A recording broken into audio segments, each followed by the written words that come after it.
the slight vibration of my phone against the cafe table sent an electric current through my veins. One glance at the screen and the world around me shifted. Emergency board meeting tomorrow, 9 a.m. The CEO is requesting all department heads. My cappuccino froze halfway to my lips as realization washed over me.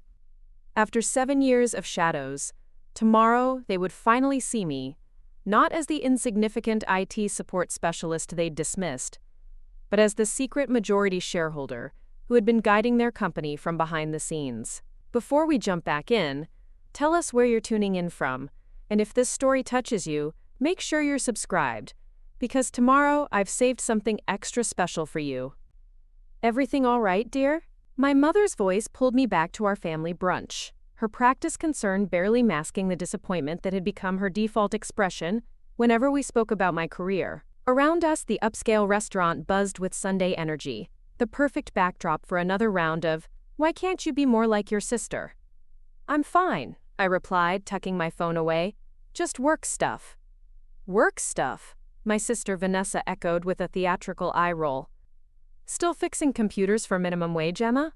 Her voice carried that special blend of pity and superiority she'd perfected since childhood, when she'd first decided that being 3 years older made her infinitely wiser. I swallowed the truth that burned in my throat, that the struggling tech startup, where I supposedly worked as low-level IT support, was actually Horizon Innovations, the same company where she was senior vice president of marketing. That my signature awaited contracts worth more than her annual salary. That tomorrow morning, she would discover exactly who owned the company she'd been trying to impress for years. "I'm happy where I am," I said, the practiced response of 7 years. "Happy?" My sister's laugh could have shattered crystal. "Darling, you're 32 with a computer science degree from MIT, and you're still turning things off and on again for people who can barely use email. That's not a career, that's a tragedy." My mother nodded in solemn agreement. "We just want what's best for you, Emma." Vanessa could put in a word with her HR department. They must need real IT people, not just, "whatever it is you do." The irony wasn't lost on me that this conversation was happening in the same restaurant where 7 years ago they had crushed my entrepreneurial dreams. I'd graduated with honors, developed a revolutionary AI platform for predictive analytics, and was convinced my family would celebrate my decision to launch my own company instead of joining the corporate ranks. Instead, they laughed. "A tech startup?" my father had scoffed. "Those are a dime a dozen. Get a stable job at an established company, work your way up like your sister." Vanessa had been particularly cutting. "Emma, be realistic. You've always had your head in the clouds. The tech world is brutal. You need connections, funding, experience. You have none of those. My company just acquired another failing startup last month. That could be you in a year." The company she'd been so proud to join was Horizon Innovations, an established tech firm known for absorbing smaller competitors. What she didn't know was that I'd already been approached by several angel investors who believed in my vision. That night, I made 2 decisions that would change everything. First, I would build my company without my family's support or knowledge. Second, I would prove them wrong in the most spectacular way possible. Empower AI began in a tiny office above a laundromat. My savings covered the rent, barely, but I had something more valuable than money: a groundbreaking algorithm that could predict market trends with unprecedented accuracy. My 3 years of research at MIT's AI lab had given me both expertise and industry contacts that my family never bothered to acknowledge. My first client was a small investment firm looking for an edge. I spent 3 months fine-tuning my algorithm to their needs, working nights while maintaining a day job at a computer repair shop to keep up appearances with my family. 6 months later, the investment firm's accuracy rate had improved by 42%. Word spread quietly through finance circles about the mysterious AI company that could predict market movements. I hired carefully, choosing brilliant minds who shared my vision and my discretion. Every employee signed ironclad NDAs. My name appeared nowhere in public documents. I was simply the founder who preferred to remain anonymous, a quirk that the tech world accepted as just another Silicon Valley eccentricity.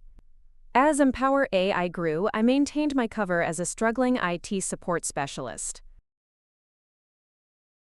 I kept the tiny apartment in a modest neighborhood, even as we expanded into sleek offices downtown.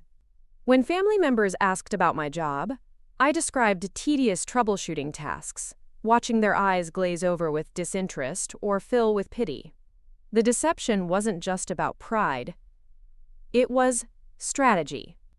Horizon Innovations, where my sister had rapidly climbed the corporate ladder, had built its empire by identifying and acquiring promising startups before they became true competitors. My sister frequently boasted about her role in these acquisitions, never realizing she was giving me valuable intelligence about her company's tactics. "You should have seen this kid's face when we made the offer." She'd laugh over holiday dinners. "He thought his little analytics platform was worth twice what we paid." Amateur. What she didn't know was that Empower AI had been quietly developing partnerships with major financial institutions, healthcare systems, and retail giants, all while flying under Horizon's radar. We operated through a complex network of subsidiaries and white-label services, our true scale hidden from curious eyes. Preparing and narrating this story took us a lot of time, so if you are enjoying it, subscribe to our channel. It means a lot to us. Now back to the story. My position as the invisible IT specialist actually gave me unprecedented access to insider knowledge. Vanessa loved to vent about Horizon's internal challenges, their strategic plans, their acquisition targets, never thinking I would understand the implications or have any use for this information.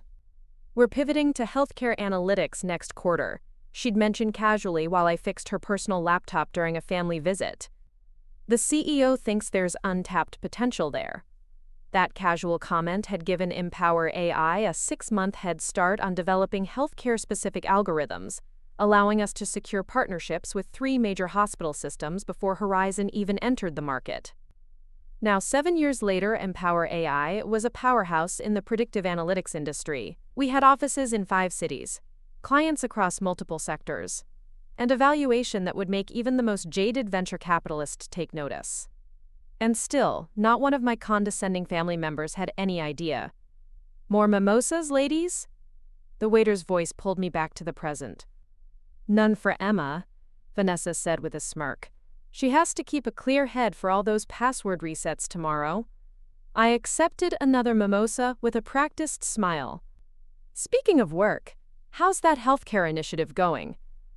Weren't you supposed to present the quarterly results to the board?" Her smile faltered slightly. "There have been some complications. Our analytics platform isn't performing as expected, but it's nothing I can't handle." What she didn't know was that those complications were my doing. Empower AI had developed a significantly more accurate healthcare analytics platform, and we'd just signed exclusive partnerships with 2 key hospital networks that Horizon had been courting. "I heard Horizon's stock dropped last week," our mother interjected, clearly trying to change the subject to something more flattering for Vanessa. "A temporary setback," my sister insisted, though the tension in her shoulders told a different story. "We're closing in on acquiring this brilliant little predictive analytics company. Once we absorb their technology, we'll dominate the market." I nearly choked on my mimosa. They were trying to acquire Empower AI, my company, the one they had no idea I owned. "Oh, what company?" I asked, keeping my voice light. "Empower AI," Vanessa said dismissively. "Nobody important. Some anonymous founder who won't even show their face. Probably some socially awkward genius who can't handle business meetings." She laughed at her own joke.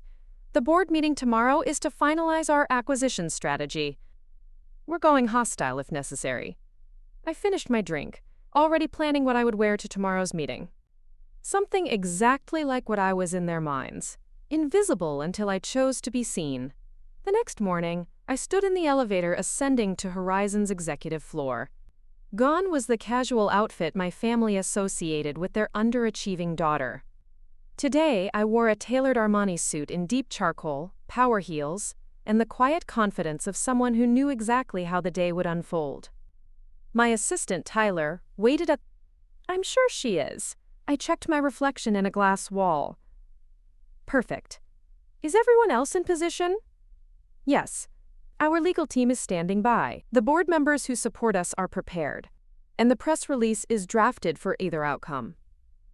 I nodded, remembering Vanessa's condescending offer of a real job just yesterday. Who else from Horizon's executive team is there?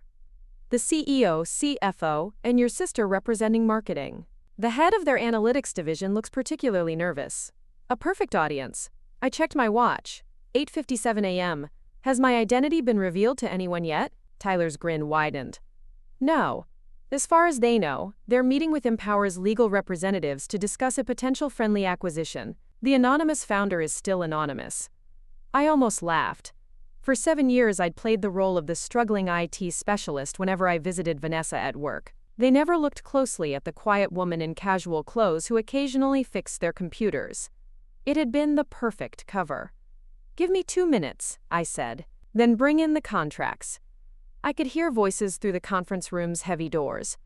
My sister's confident tone outlining acquisition strategies, the CEO's occasional question, the general murmur of people who believed they held all the cards. Taking a deep breath, I pushed the doors open. The conversation stopped abruptly. The CEO sat at the head of the table, with my sister standing at a digital presentation displaying Empower AI's logo and a hostile takeover plan. Several board members I recognized from my research sat around the table, looking expectantly at me. Vanessa recovered first. Emma? What are you doing here? Her confusion quickly shifted to embarrassment. This is a closed board meeting. How did you even get up here? Did someone's computer crash? I walked calmly to the empty chair at the opposite end of the table from the CEO. No crashed computers today, Vanessa? I sat down, enjoying the confusion on their faces. I'm here for the meeting about Horizon's proposed acquisition of Empower AI. This is not appropriate, the CEO began, his face reddening. Security will escort you. I wouldn't do that, I interrupted smoothly. Not if you want this meeting to proceed. Vanessa looked mortified. Emma, this is serious business. You can't just walk into, I am Empower AI, I said simply. The silence that followed was deafening. My sister's mouth opened and closed like a fish out of water. The CEO froze mid-gesture. Several board members exchanged startled glances. What are you talking about? Vanessa finally managed. I'm the founder and CEO of Empower AI. I have been for 7 years, since the day you all told me my dream of starting a tech company was delusional. The CEO recovered first. This is absurd. You're an IT support specialist. No, I said calmly. That was a cover. A very effective one, apparently, since none of you ever looked past it. You were so convinced I couldn't be successful that you never noticed I already was. Tyler chose that moment to enter with a stack of documents, which he distributed efficiently before taking his place standing behind my chair. These contracts, I continued, outline the terms under which Empower AI will consider a reverse merger with Horizon Innovations. Reverse merger? The CFO sputtered. You can't be serious.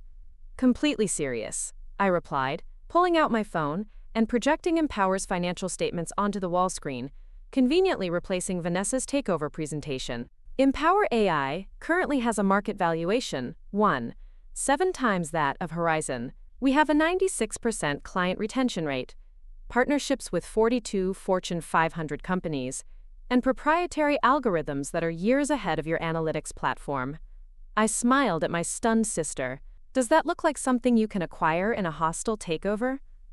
This is impossible, Vanessa whispered. You're nothing.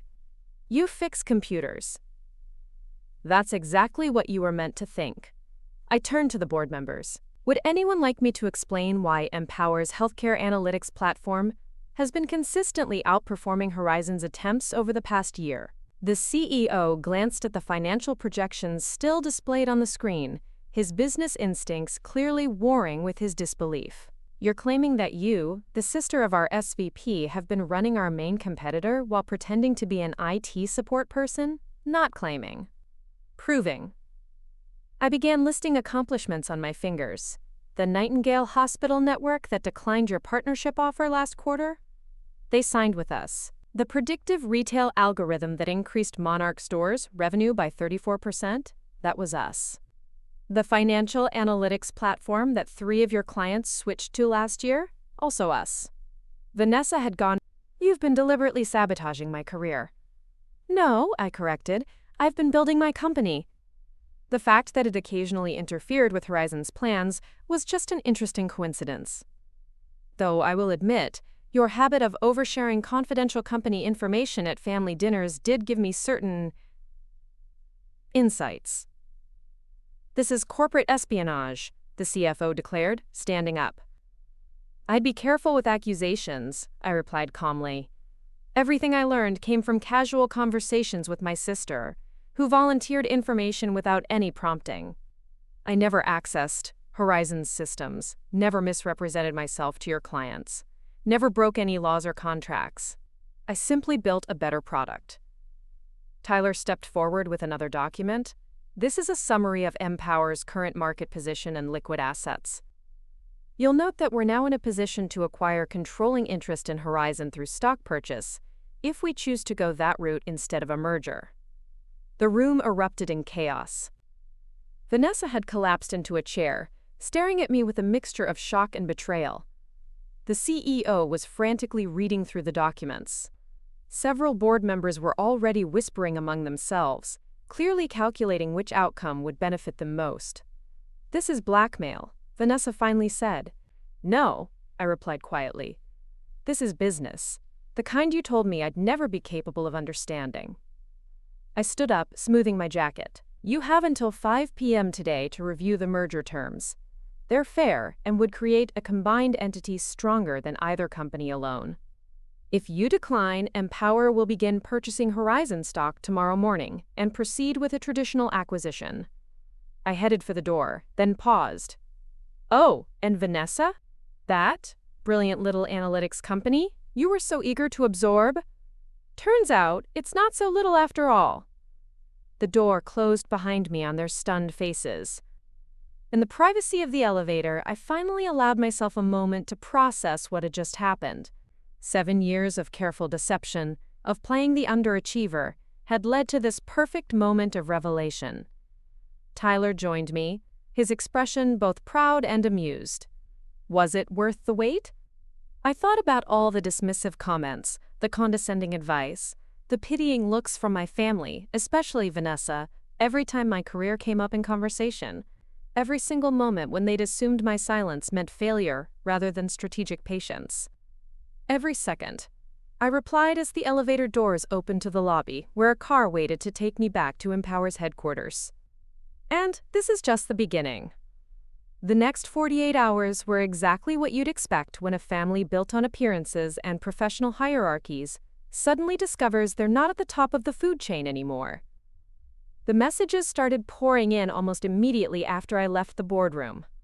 My phone buzzed relentlessly with notifications, each more desperate than the last.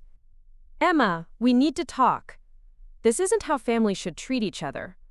From my mother. "You can't do this to me. Call me immediately." From Vanessa. "Let's discuss this like adults." From the Horizon CEO. I silenced them all, directing my driver to take me back to Empower's headquarters. The real work was just beginning. By the time I reached our offices, the news had already spread through both companies. My executive team, the brilliant minds who had helped build Empower from nothing, greeted me with knowing smiles and quiet congratulations. They had been part of the secret from the beginning, understanding that our anonymity was strategic rather than eccentric. The Horizon board is already divided. My CFO, Lena, reported as we gathered in the conference room. 3 members have reached out privately to express interest in the merger terms. "And Vanessa?" I asked, finally allowing myself to remove the armor of cool composure I'd worn all morning. "Currently in damage control mode," Tyler said, sliding a tablet across the table. "She's called an emergency meeting with her marketing team. Based on internal communications we're monitoring, she's trying to position herself as the person who can best negotiate with us because of this isn't about revenge or power, it's about building something greater than either company could become alone." My team nodded in agreement.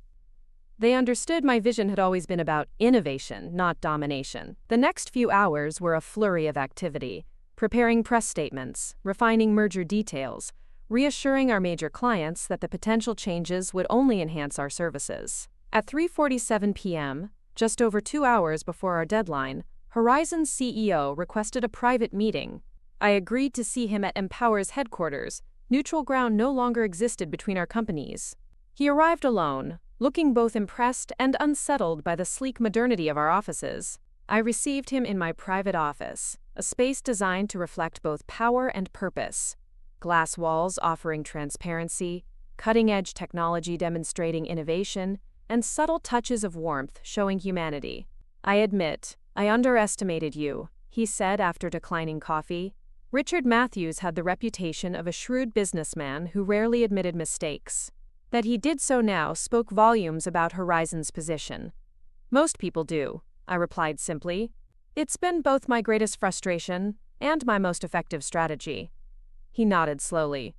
"The board has reviewed your terms. They're surprisingly reasonable given your position of strength." "I'm not interested in destroying Horizon, Mr. Matthews. I want to combine our strengths." "And your sister? What do you want regarding her position?" The question I'd been anticipating since the morning's revelation. What did I want for Vanessa, who had spent years undermining my confidence, while unknowingly providing me with valuable insider information? "My sister is talented," I said carefully. "Her marketing strategies have been effective, even if her analytics platform couldn't compete with ours. I have no interest in punishing her professionally for personal history." Relief flickered across his face. "That's generous." "It's practical. This merger isn't about family drama. It's about business. The board is prepared to accept your terms, with one condition," he said, sliding a document across my desk. "They want you as CEO of the combined company." I raised an eyebrow. That wasn't in question. "Not just CEO. Public CEO. No more anonymity. If we're joining forces, our clients, employees, and shareholders need to know who's leading them." I leaned back, considering the implications. For 7 years, I'd operated in the shadows, building my company without the spotlight. Stepping into public view would change everything, not just professionally, but personally. "I'll need to consider this condition," I replied. "You'll have my answer by the deadline." After he left, I stood at my office windows, looking out at the city skyline. The anonymity that had served me so well was always meant to be temporary, a shield while Empower grew strong enough to stand on its own. Perhaps it was time to step into the light. My phone buzzed again. Vanessa. After declining her calls all day, I decided to answer. "How could you do this?" she demanded without preamble. "You've made me look like a complete fool." "That wasn't my intention," I said calmly. "For 7 years, you've been lying to everyone. To me, your own sister." "For 7 years, you've been treating me like a failure," I countered. "You never asked about my work, never showed interest in my goals. You were too busy feeling superior." "So this is revenge? Humiliating me in front of my entire company?" I sighed, feeling suddenly tired of the old patterns between us. "This isn't about you, Vanessa. It never was. It's about building something I believed in, even when no one else did." "The board is accepting your merger," she said after a moment, her voice tight. "You've won. Are you happy now?" "This isn't about winning, and my happiness has never been your concern before. Why start now?" The silence stretched between us, years of unspoken grievances filling the space. "What happens to me?" she finally asked, her voice smaller than I'd ever heard it. "In this new combined company?" "That depends on you," I replied honestly. "Your marketing skills are valuable. There's a place for you if you want it." After hanging up, I called an emergency meeting of my own executive team. If I was going to step into the public eye as CEO of a merged tech giant, I needed their insights and support. "The anonymity served its purpose," Lena said when I explained the board's condition. "Empower is strong enough now to withstand scrutiny." "The narrative practically writes itself," added Marcus, our PR director. Tech genius builds company in secret, reveals identity in dramatic boardroom scene. The press will love it. What about your family? Tyler asked quietly. Once this goes public, everything changes for them too. He was right. My parents, who had dismissed my entrepreneurial ambitions as naive dreams, would suddenly find themselves the parents of one of the tech world's most successful CEOs. Vanessa, who had built her identity around being the successful sister, would face a complete reversal of our perceived roles. They'll adjust, I said, more confidently than I felt. Or they won't. Either way, Empower moves forward. By 4:45 p.m., 15 minutes before our deadline, I had made my decision. I called Matthews personally to accept the condition. Empower and Horizon would merge, with me as the public CEO of the combined entity. The announcement was scheduled for 9 a.m. the following day. That gave me one last evening of relative anonymity before everything changed.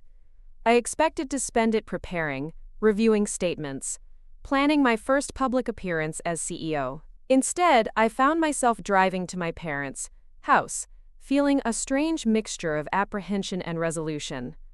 They were both home, surprised to see me on a Monday evening, more surprised by my appearance. The designer suit and confident posture so different from their perception of their struggling younger daughter. Emma? Is everything all right? My mother's concern seemed genuine, if confused. We need to talk, I said simply, walking past her into the living room where my father sat watching the financial news. Ironically, the ticker at the bottom of the screen was reporting unusual activity in Horizon Innovations stock. The market was already responding to rumors of a major announcement. I sat across from them, taking a moment to gather my thoughts. These were the people who had shaped me, for better and worse. Their dismissal of my dreams had fueled my determination. Their lack of faith had taught me to believe in myself even when no one else did. Tomorrow morning, Horizon Innovations and Empower I will announce a merger, I began, watching confusion cloud their expressions. I will be named CEO of the combined company. What are you talking about? My father asked, muting the television. What does this have to do with you? I founded Empower AI 7 years ago. I've been running it as an anonymous CEO while pretending to work in IT support. Tomorrow, that anonymity ends. The stunned silence that followed reminded me of the boardroom earlier that day. My mother recovered first, her expressions cycling through confusion, disbelief, and finally the beginning of realization. This is some kind of joke, my father said flatly. It's not. Empower AI is currently valued at $2.4 billion. After the merger with Horizon, the combined company will be worth approximately $4.1 billion. But your job, the computer repairs, my mother stammered. A cover, a way to build my company without interference or expectations. You've been lying to us for 7 years? My father's voice rose with indignation. I've been protecting my company, I corrected. You made it very clear what you thought of my abilities and my dreams. I chose not to fight that perception, but to work around it. Does Vanessa know about this? My mother asked. She found out this morning, during a board meeting where Horizon was planning to acquire my company. The irony wasn't lost on her.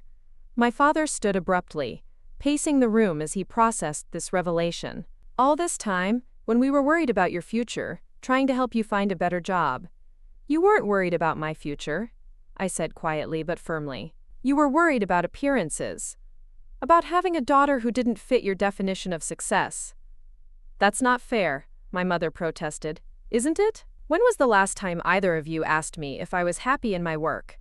If I found it fulfilling? You only ever asked when I was going to get a real job, like Vanessa.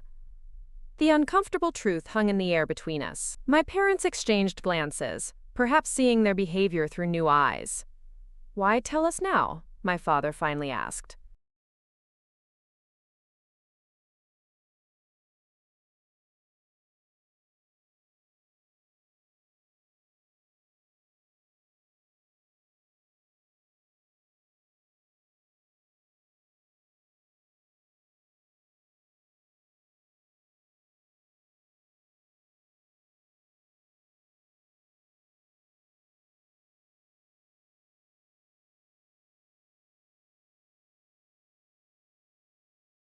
Why not wait for the announcement tomorrow? Because despite everything, you're my family. I wanted you to hear it from me, not from the morning news or from gossip. And I wanted you to understand that this wasn't about deceiving you. It was about creating something important on my own terms. My mother's eyes had filled with tears. I don't know what to say. You don't need to say anything right now. Just know that tomorrow everything changes. There will be press, questions about my background, about my family. People will want to know how I built Empower while maintaining my anonymity. And, what will you tell them about us? My father asked, a hint of defensiveness in his tone. The truth. That I was determined to succeed on my own merits. The rest is our private history. As I stood to leave, my mother caught my hand. Emma, We never meant to make you feel like you needed to hide your success from us. I know, I said gently, but intentions and impact are different things. I'm not angry anymore. Building Empower taught me to believe in myself, even when no one else did. In a strange way, your doubt made me stronger. I left them with much to think about, driving back to my apartment with a curious sense of lightness. Tomorrow would bring chaos, press conferences, employee meetings, market reactions. But tonight, I had closed one chapter of my life and prepared to open another. The announcement the next morning exceeded even Marcus's expectations. The business world was captivated by the story of the anonymous founder who had built a tech giant in secret. #Mauer reveal trended across social media. Our stock price jumped 22% in the first hour of trading. I stood at the podium, cameras flashing, feeling strangely calm as I introduced myself to the world. My name is Emma Chen. For 7 years, I've been the founder and CEO of Empower AI. Today, I'm proud to announce our merger with Horizon Innovations, creating a company that will redefine the future of predictive analytics. The questions came rapid fire after that. How had I maintained my anonymity? Why reveal myself now? What would the merger mean for both companies, employees, and clients? I answered each one with the same clear confidence that had built Empower from nothing. Innovation often requires operating outside conventional expectations. My anonymity allowed Empower to be judged solely on the quality of our technology and the results we delivered for clients. In the front row, I spotted my sister, watching with an unreadable expression. We hadn't spoken since our phone call yesterday. Behind her, surprisingly, stood our parents, looking somewhat shell-shocked, but present. After the press conference, as employees from both companies mingled at the reception, Vanessa approached me. She looked different somehow. The polished corporate confidence slightly dimmed, replaced by something more authentic. "Congratulations," she said, offering her hand formally. "It was an impressive presentation." "Thank you." I accepted the handshake, noting the mix of emotions in her eyes. Respect, confusion, perhaps a touch of regret. "I've been thinking about your offer," she continued, "to stay with the merged company. And? I'd like to accept on one condition." She straightened her shoulders. "I want to earn my position. No favoritism because we're sisters, but no penalty either. Judge me on my work alone." I studied her, surprised by the request. It was the first time she'd ever asked to be evaluated on equal terms with me, rather than assuming her superiority. "That seems fair." I agreed. "Marketing will be crucial as we reposition the combined company." She nodded, then hesitated before adding, "I'm sorry, Emma, for never seeing what you were capable of, for assuming I knew better." The apology was unexpected, and I could tell it didn't come easily to her. "Thank you for saying that. It matters." Our parents approached then, creating an awkward family reunion amid the corporate celebration. My father cleared his throat, clearly uncomfortable but determined. "Your mother and I owe you an apology too," he said quietly. "We should have supported your dreams instead of dismissing them." "Yes, you should have," I agreed, not making it easier for them but not holding on to bitterness either. But that's the past. Today is about the future. My mother touched my arm hesitantly. "We're proud of you, Emma. What you've built is extraordinary." The words I'd once longed to hear now felt like a footnote to a story I'd written without them.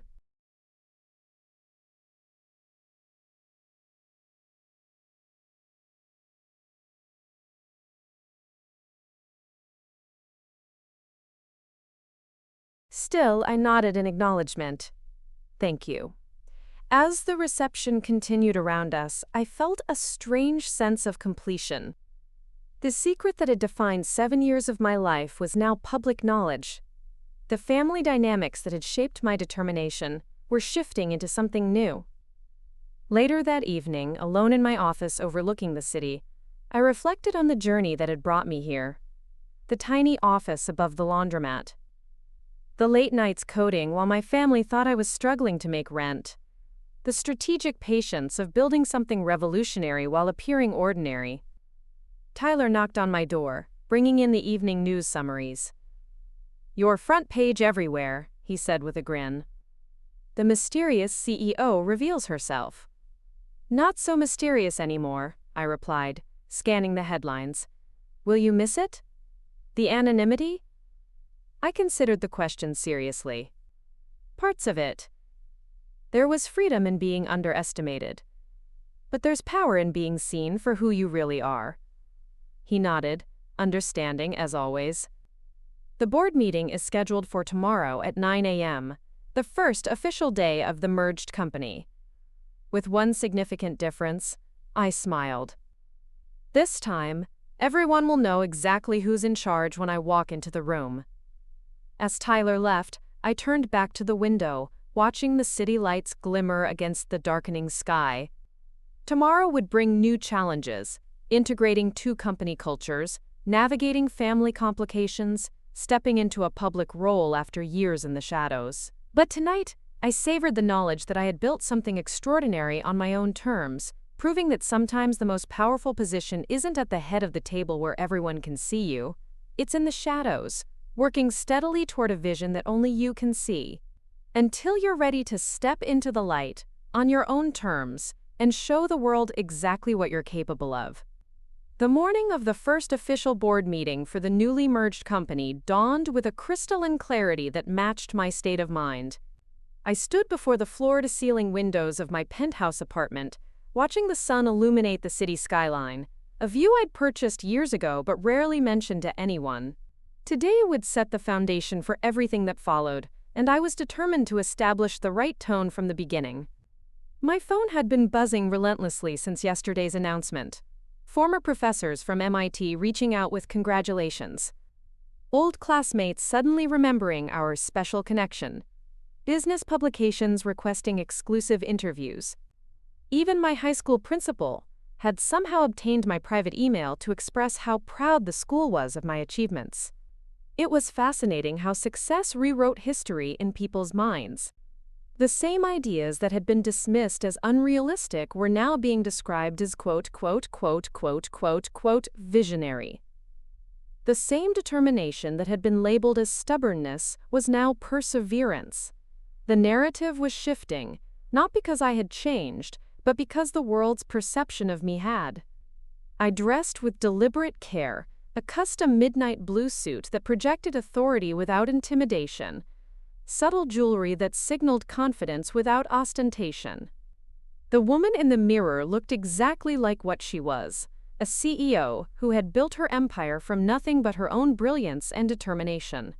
As my driver navigated through morning traffic toward our headquarters, now emblazoned with the new company name, Horizon Empower, I reviewed the day's agenda. The integration teams had worked through the night to prepare detailed plans for merging our technologies, client portfolios, and corporate cultures. The press was still clamoring for more details about the mysterious founder who had operated in secret for so long, but my first priority was addressing the employees of both companies. Uncertainty breeds fear, and fear breeds resistance. I needed to transform that uncertainty into excitement for our shared future. The lobby was buzzing with nervous energy when I arrived.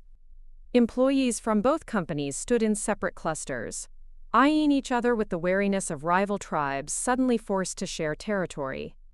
I walked through the middle, greeting people by name from both sides, letting them see that their CEO recognized. Vanessa was among them, looking both professional and slightly subdued, a new expression for her.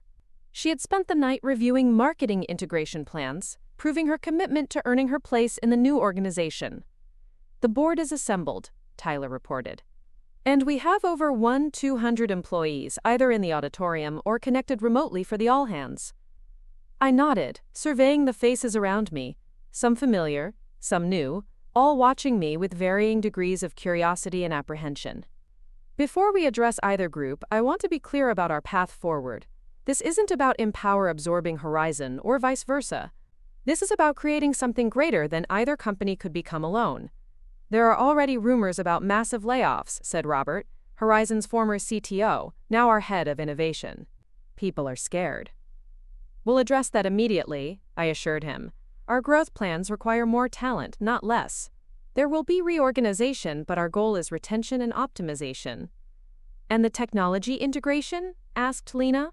Horizon's systems are compatible, but based on different foundational architecture.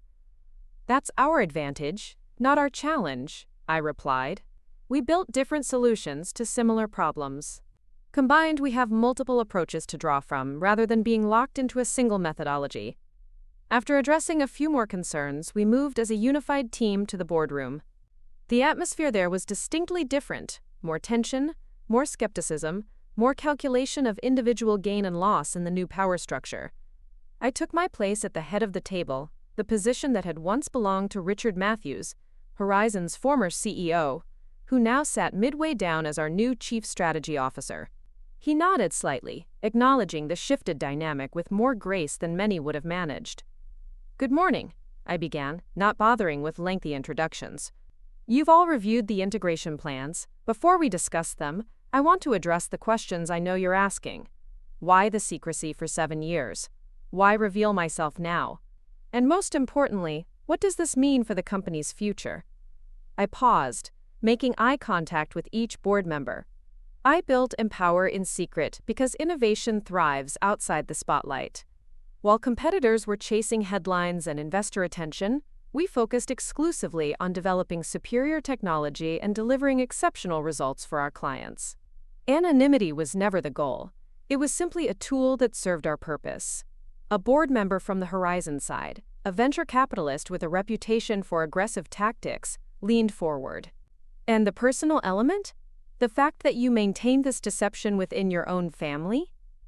I had anticipated this line of questioning.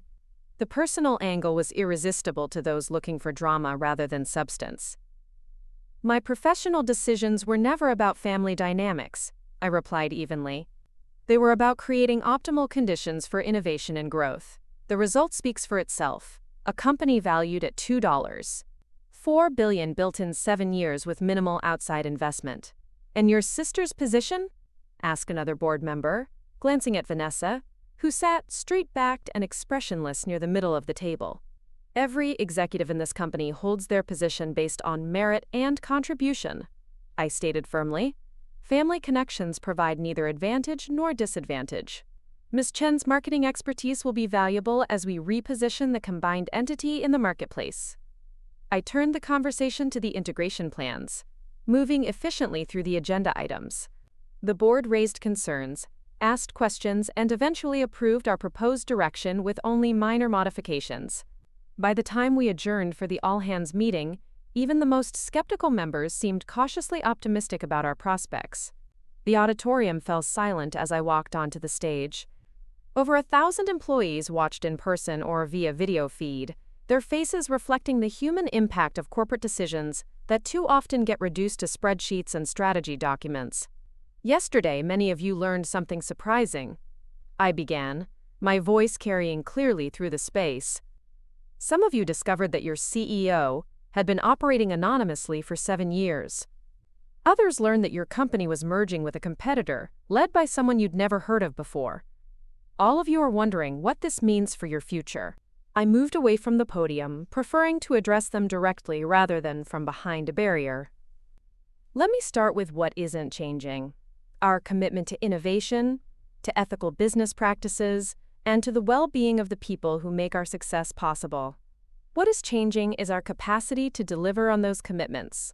For the next 30 minutes, I outlined our vision for the combined company, how Horizon's market presence and client relationships would amplify Empower's technological innovations, how our complementary strengths would create new opportunities for growth and advancement, how we would leverage our increased resources to solve problems that neither company could address alone. There will be no mass layoffs, I stated clearly, addressing the most immediate fear.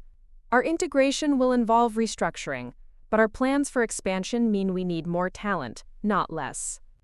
What we do need from each of you is adaptability, creativity, and a willingness to see beyond former company boundaries to the possibilities ahead. The tension in the room visibly eased, replaced by cautious optimism and growing enthusiasm as I shared specific examples of what our combined capabilities could achieve. By the time I opened the floor for questions, the atmosphere had transformed from anxiety to engagement. The questions came rapidly. Practical concerns about reporting structures and project continuity, deeper inquiries about technological integration and market strategy, personal questions about my background and vision for leadership. I answered each one directly, neither sugarcoating challenges nor downplaying opportunities. When an engineer from the Horizon side asked why they should trust a leader who had operated in secrecy for so long, I didn't deflect or become defensive. Trust is earned through actions, not declarations, I acknowledged. I don't expect blind faith based on a title or an announcement. What I do expect is that you'll evaluate leadership based on decisions and results. The same metrics I'll use to evaluate every person in this organization, including myself. Judge me by what we build together, not by narratives about the past.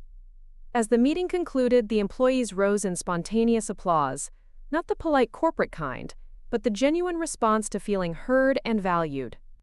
It wasn't universal. I could see skepticism on some faces, reservation on others. Transforming two distinct corporate cultures into one unified vision wouldn't happen in a day, but we had made a promising start. The remainder of that first day passed in a blur of meetings, decisions, and strategic conversations. By evening, when most employees had gone home, I found myself back in my new office, a space designed to balance the transparency I valued with the privacy needed for focused work. A knock at the door revealed Vanessa, holding 2 cups of coffee. "I thought you might need this," she said, placing one on my desk. "It's been a long day." "Thank you." I accepted the gesture for what it was, a small olive branch in our complicated new reality. "How are you holding up?" She sat in one of the visitor chairs, looking both exhausted and thoughtful. "It's an adjustment. Yesterday I was an SVP on track to become CMO. Today I'm the CEO's sister, trying to prove I deserve my position. Is that how you see it? Isn't that how everyone sees it?" A flash of the old defensiveness colored her tone. "That depends on you," I replied honestly. "Your work will speak for itself if you let it." She sipped her coffee, studying me over the rim. "You know, I keep trying to reconcile the Emma I thought I knew with." She gestured around the executive office. "All of this. How did I miss it? How did none of us see what you were building?" The question wasn't entirely rhetorical, so I gave her the courtesy of a real answer. "People generally see what they expect to see. You expected me to be struggling, so you interpreted everything through that lens. The modest apartment, the casual clothes, the vague descriptions of IT work. It all confirmed what you already believed. That I was the successful sister and you were the disappointment." She finished quietly. "Something like that. I was awful to you." The admission seemed to cost her something. "All those condescending comments about your job, the constant offers to help you find real work. You were operating on the information you had," I said, surprising myself with how little bitterness remained. Success truly was the best revenge, not because it hurt others, but because it healed the wounds they had inflicted. "Information you deliberately withheld," she pointed out. "Yes. Why?" Quote.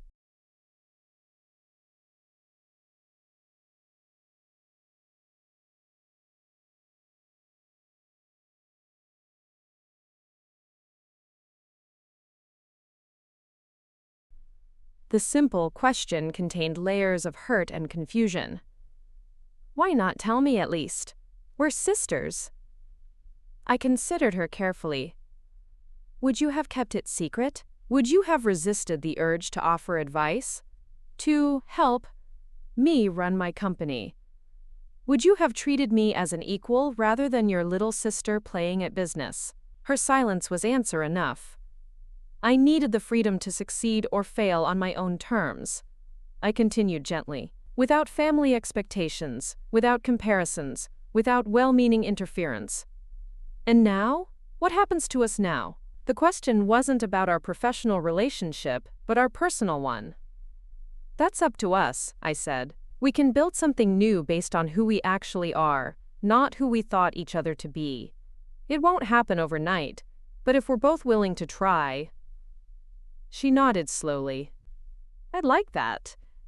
As she left, I turned back to the window, watching the city transform as daylight faded and office lights created a constellation of human endeavor across the skyline. The metaphor wasn't lost on me. How darkness could reveal patterns and connections invisible in the harsh light of day. The weeks that followed brought challenges I had anticipated and opportunities I hadn't. The technology integration progressed faster than projected, with teams from both companies finding unexpected synergies in their combined approaches. Our client base expanded as word spread about our enhanced capabilities. The market responded enthusiastically, with our stock price stabilizing at a valuation that exceeded even our optimistic projections. The human integration proved more complex. Corporate cultures don't merge as cleanly as code bases or client portfolios. There were territorial disputes, resistance to change, loyalty conflicts. I addressed each issue directly, never delegating the difficult conversations or decisions.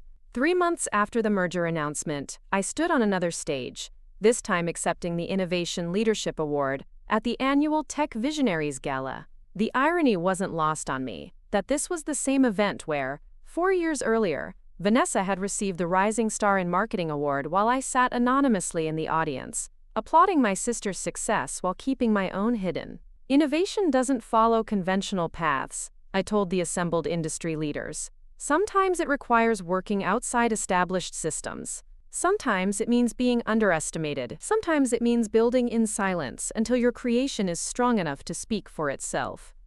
I scanned the audience, finding familiar faces among the crowd. My parents sat near the front, still adjusting to their new status as the parents of a tech industry leader.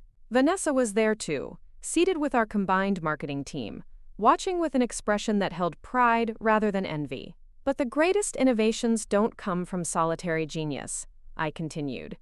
They emerge from collaboration, from diverse perspectives focused on common goals. The story that brought me to this stage tonight isn't just about building a company in secret. It's about what happens when we move beyond limiting perceptions, both those imposed by others and those we place on ourselves. The applause that followed felt like a punctuation mark on one chapter and the opening of another. At the reception afterward, I moved through conversations with investors, industry peers, and potential partners with the ease that comes from no longer hiding any part of myself. My mother approached as I was speaking with the head of a major tech incubator. She waited patiently until our conversation concluded, then gave me an awkward hug, physical affection still new territory in our evolving relationship. I'm proud of you, she said, the words becoming more genuine each time she spoke them. Not just of what you've accomplished, but of how you've handled everything. The grace you've shown to all of us who doubted you. It's easier to be gracious from a position of success, I replied honestly, and holding on to resentment would only limit me further. Your speech, she hesitated, about moving beyond limiting perceptions. I've been thinking about that a lot lately, about how I limited you with my expectations. How I might have limited myself, too. I looked at her curiously. What do you mean? I've enrolled in a web development course, she said, showing me a student ID with a mixture of embarrassment and determination. At my age, it's terrifying. Everyone else is decades younger. But watching you, it made me wonder what else might be possible. The revelation stunned me. My mother, who had spent her life defining success by conventional standards and social approval, was venturing into unfamiliar territory, risking failure and judgment to explore new possibilities.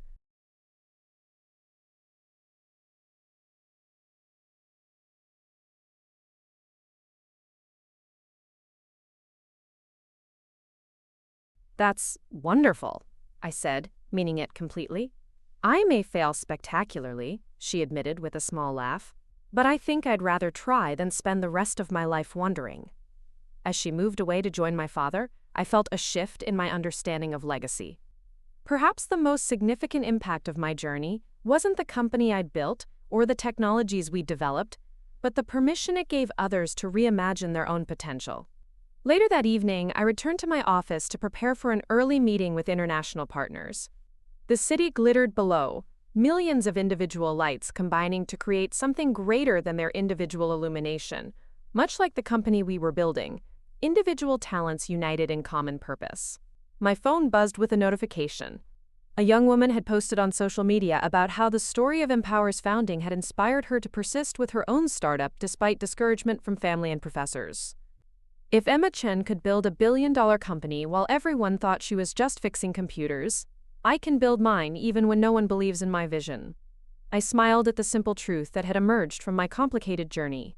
We are not defined by others' perceptions of us, but by our own vision of what's possible and our determination to make that vision reality. The secret of success isn't actually a secret at all. It's the courage to believe in your own potential when no one else does. The resilience to work silently toward your goals when others dismiss them as impossible. The wisdom to know when to remain in the shadows and when to step into the light. And perhaps most importantly, the understanding that true success isn't measured by proving others wrong, but by creating something that proves what's possible for everyone. As I turned away from the window, I caught my reflection in the glass, no longer hidden, no longer pretending to be less than I was, no longer defined by family expectations or societal assumptions. Just a woman who had dared to build something extraordinary on her own terms. And in that reflection, I saw not just who I had become, but who I had always been beneath the disguise. The architect of my own destiny, the author of my own story, the CEO of my own life. The quiet IT specialist who had served coffee in boardrooms and fixed computers in corporate offices hadn't been a lie. She had been a chrysalis, a necessary phase of transformation, protecting the vision growing within until it was strong enough to emerge on its own terms. Now, fully emerged, I was ready for whatever came next. No longer hidden, no longer underestimated, no longer defined by anything except the unlimited possibility of what we could build together in the light. 1 year after the merger that shook the tech industry, I stood on the rooftop garden of Horizon Empower's headquarters, watching the sunset paint the sky in brilliant hues of orange and purple. The garden had been my idea, a space where employees could breathe, think, and connect away from screens and deadlines. It had become one of the most beloved features of our corporate campus, symbolic of the culture we'd built, innovative, nurturing, and mindful of the human element in our technological pursuits. "Quite a view," a familiar voice remarked behind me. I turned to find Tyler, now our COO, holding 2 glasses of champagne. The board approved the expansion plans unanimously. Thought we should celebrate. I accepted the glass with a smile. The expansion he referred to wasn't just about new offices or increased headcount. It was our most ambitious initiative yet, the Empower Foundation, dedicated to funding tech education for underrepresented communities and providing seed capital for innovators who might otherwise be overlooked by traditional venture capital. $100 million in initial funding. I mused, sipping the champagne. A year ago, half the board would have called that irresponsible philanthropic excess. A year ago, half the board was still trying to figure out how you built a multi-billion-dollar company under their noses. Tyler chuckled. They've learned not to underestimate your vision. We clinked glasses, acknowledging how far we'd come. The merged company had exceeded all projections, our market value nearly doubling, as our integrated technologies created solutions that neither company could have developed alone. More importantly, we'd retained 97% of our talent through the transition, creating a corporate culture that industry publications now regularly featured as a model of successful integration. Have you seen the latest applicant numbers for the mentorship program? Quote,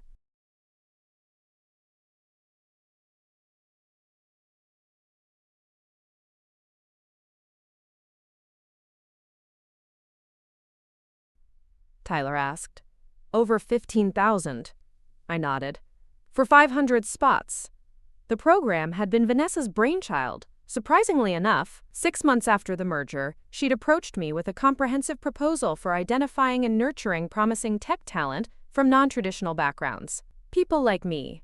Those whose potential might be dismissed or overlooked because they didn't fit conventional expectations. Speaking of the mentorship program, Tyler said, glancing at his watch, "Aren't you supposed to be giving the keynote at the launch event in 20 minutes? I finished my champagne.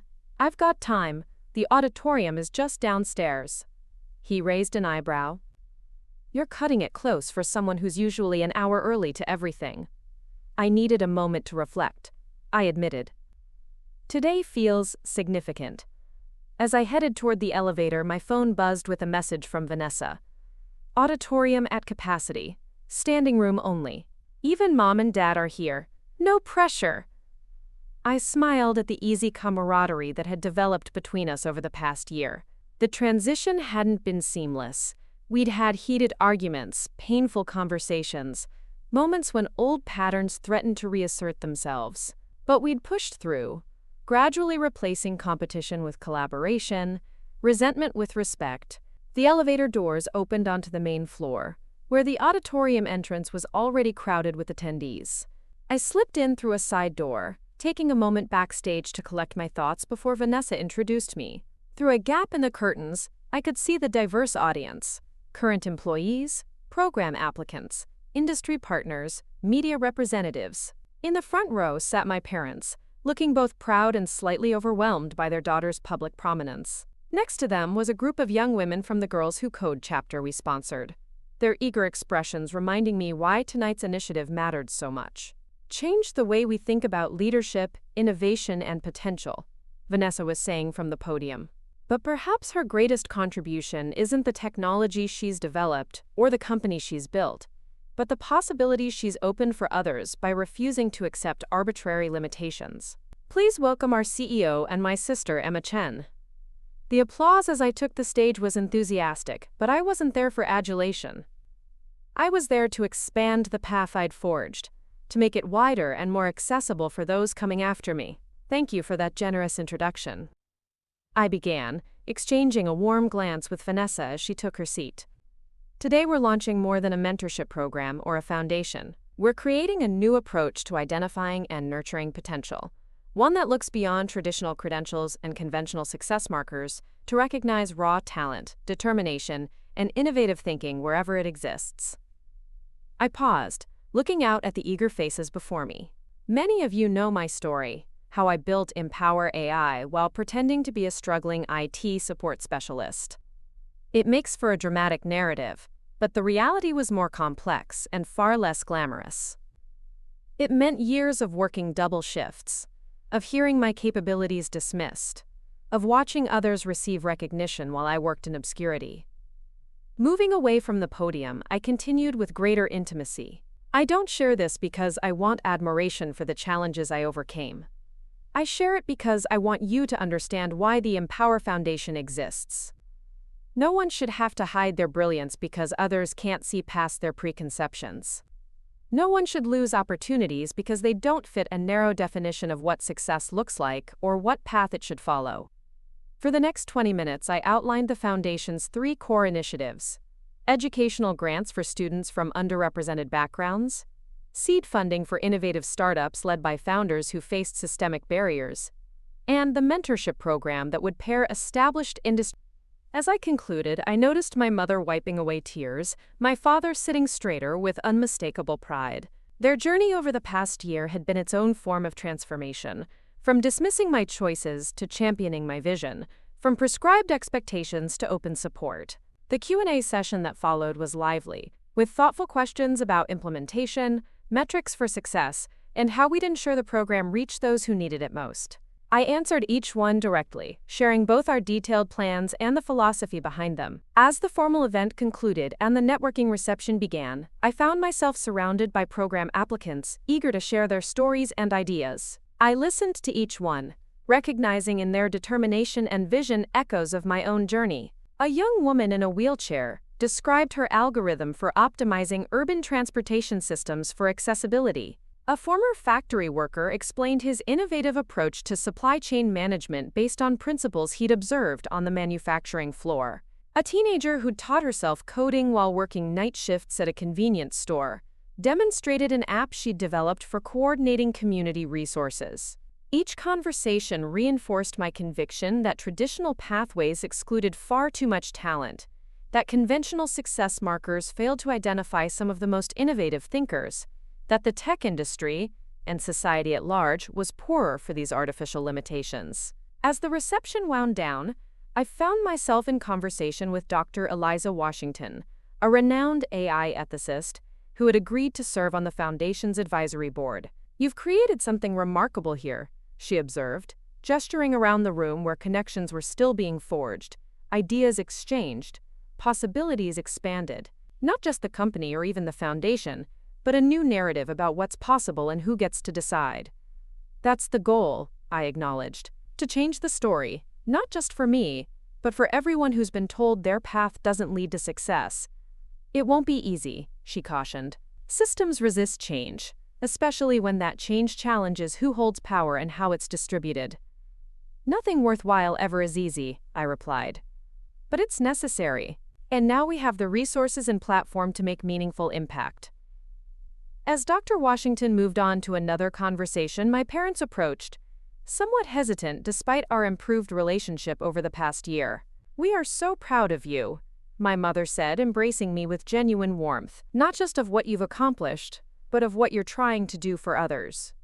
"That means a lot," I told her sincerely. Our relationship had healed gradually through honest conversations and mutual effort, though I suspected we would always navigate certain tensions inherent in our different perspectives. "Your web development course," I asked her. "How's it going?" Her face lit up with unexpected enthusiasm. "I've built my first functioning website. It's for a local senior center, helping them coordinate volunteers and activities." She laughed self-consciously. "It's nothing compared to what you do, of course."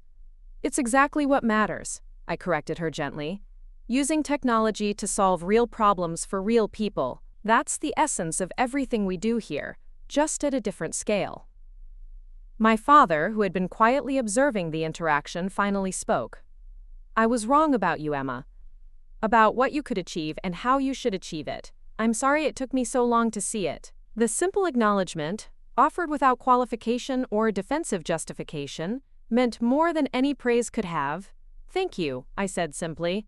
As they moved toward the exit, Vanessa joined me, watching them go with a thoughtful expression.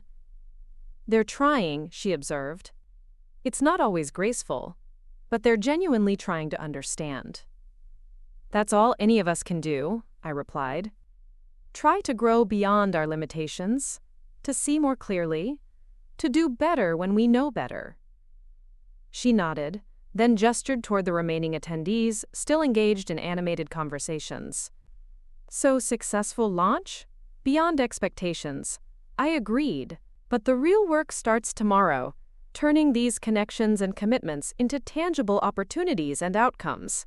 "Always looking ahead," she teased, though her tone held admiration rather than criticism. "Do you ever just stop and celebrate what you've already accomplished?" Quote. The question gave me pause. In my drive to build, to improve, to expand possibilities, did I take enough time to acknowledge milestones and appreciate progress? "I'm working on that balance," I admitted. "Tonight, I'll celebrate. Tomorrow, we build." Later, after the last guests had departed and the event staff were clearing the space, I found myself alone in my office, reviewing notes from conversations that had sparked new ideas or connections. A gentle knock interrupted my thoughts. "Come in," I called, expecting it might be Tyler or another executive with a question about tomorrow's follow-up activities. Instead, a young woman entered, one of the mentorship program applicants I'd spoken with earlier.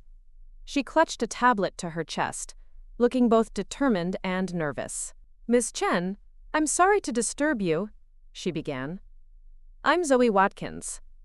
We spoke briefly about my distributed computing project." "Of course, Zoe. Your approach to resource optimization across decentralized networks was fascinating. What can I do for you?" She took a deep breath. "After we talked, I couldn't stop thinking about how your privacy-focused algorithms might address the security vulnerabilities in my system. I made some modifications based on what I understood from your published research. She held out her tablet, displaying lines of code and system architecture diagrams. "I think this could be significant. Would you look at it?" I gestured to the chair across from my desk, impressed by her initiative and the quality of her initial work. For the next half hour, we discussed her ideas, refining concepts, and identifying potential applications. Her brilliance was evident, as was her determination to create something meaningful. "This has real potential," I told her honestly. "With some development, it could address a significant gap in current distributed systems security." She beamed with the validation, then hesitated. "Ms. Chen, can I ask you something personal?" I nodded, curious. "How did you keep believing in yourself? When your family dismissed your ideas, when you had to hide your success, how did you maintain your confidence?" The question transported me back to those early days. The tiny office above the laundromat, the dismissive comments at family gatherings, the careful construction of a life designed to conceal rather than reveal. I focused on the work itself. I answered thoughtfully, not on proving others wrong or earning external validation, but on the inherent value and integrity of what I was building. There's a clarity that comes from that focus, a certainty that transcends others, opinions, or expectations. She considered this, nodding slowly. "That makes sense. It's about the creation, not the recognition." "Exactly." Though, I added with a smile, the recognition does come eventually if the creation has genuine value. As she left, energized and inspired to refine her project further, I reflected on how much had changed in a year. Not just the external circumstances of my life or the size and scope of the company, but my relationship with my own story and how I chose to share it. The deception that had once been necessary protection had transformed into a powerful narrative about challenging assumptions and creating new possibilities. The anonymity that had once shielded my work now amplified my voice as I advocated for others whose potential remained unseen or undervalued. My phone buzzed with a notification from our press team. The mentorship program launch had generated extensive media coverage, with headlines highlighting the Foundation's mission to discover and nurture hidden genius in overlooked communities and demographics. One article included a quote from Vanessa that made me smile. "My sister taught me that potential doesn't always announce itself with conventional credentials or follow traditional paths. Sometimes the most revolutionary thinkers are the ones we're too busy underestimating to actually see." I closed my laptop and moved to the window, gazing out at the city now illuminated by countless lights against the night sky. Each light represented someone with dreams, ideas, potential, some recognized and cultivated, others still waiting for their opportunity to shine. The true measure of success, I realized, wasn't just what you built or achieved for yourself. It was how you expanded the possibilities for others, how you used your platform to create space for voices and visions different from your own, how you transformed individual accomplishment into collective progress. My journey from hidden CEO to public advocate hadn't been about revenge or vindication, though there had certainly been satisfaction in finally being seen and respected for my capabilities. It had been about creating something of genuine value, and then using that creation to open doors for others facing similar barriers. As I prepared to leave for the evening, I passed the wall where we displayed our company values, principles that guided decisions and defined our culture. At the top was the one I'd insisted on personally. Recognize potential wherever it exists, not just where you expect to find it. It wasn't just a corporate platitude. It was a philosophy distilled from my own experience, a commitment to look beyond superficial markers and preconceptions, to see the brilliance that often hides in plain sight, whether in a struggling IT specialist, a former factory worker with innovative ideas, or a young woman coding late at night after her shift at a convenience store. Success wasn't about proving others wrong. It was about proving what's possible when we free ourselves and others from artificial limitations. It wasn't about hiding your light until the perfect moment of revelation. It was about creating a world where no one needs to hide their brilliance in the first place. As I left the building, I glanced back at the illuminated company logo against the night sky. A beacon of innovation, yes, but more importantly, a symbol of potential recognized, nurtured, and amplified. Not just mine, but everyone's. The story that had begun with a secret and culminated in a revelation had transformed into something far more meaningful. A mission to ensure that no one's talents remained hidden or diminished by others' limited perceptions. That was the true legacy I wanted to build. Not just a successful company or personal vindication, but a fundamental shift in how we recognize and nurture human potential. Not just a single path carved through barriers, but a new landscape where diverse talents could flourish along multiple routes to success. Tomorrow would bring new challenges, new opportunities, new minds, with brilliant ideas seeking recognition and support. And I would be there, no longer hidden, using my visibility to illuminate others, my success to create space for theirs, my story to inspire their own unique journeys from obscurity to impact. Because the most powerful revelation wasn't that I had built something extraordinary while the world underestimated me. It was that there were countless others waiting for their moment to show what they could create if given the chance, and now I had the platform and resources to help them find it. That wasn't just success, it was significance. And in the end, that made all the difference. Up next, you've got 2 more standout stories right on your screen. If this one hit the mark, you won't want to pass these up. Just click and check them out. And don't forget to subscribe and turn on the notification bell so you don't miss any upload from us.